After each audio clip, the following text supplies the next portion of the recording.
The game started with so much hope.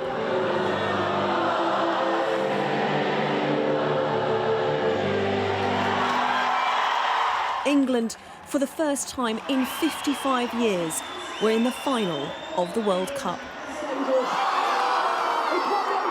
But after Spain scored a spectacular goal in the first half hour, that hope soon turned to dismay. Mary Earps' save on a penalty lifted the fans who were watching across the country.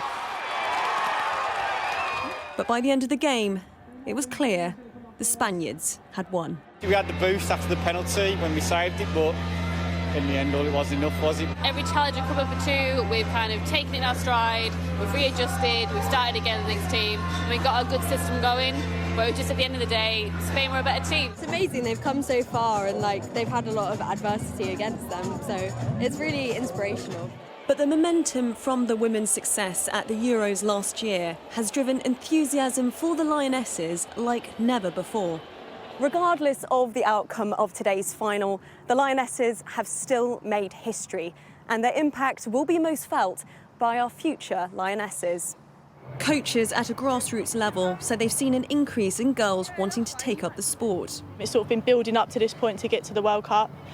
Girls are turning up in full England kits. Like when I was younger, there was none of that kind of thing. It's just nice to see little girls getting involved, getting stuck in and having that dream and the belief that they can get to a high level of football. Former Lionesses have been quick to offer their support to the team. I think it's also important the players remember they should be proud.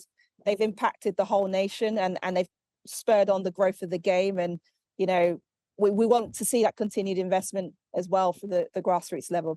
While women's football has had greater recognition, this tournament has reignited discussions about equality. They can come back really, really proud with their heads up, and this is also a really good message for the England Football Association that our Lionesses deserve the pay, and let's tackle that gender pay gap. The Lionesses will soon be back home. And while the trophy eluded them this time, it does feel that little bit closer. Alice Porter, Sky News.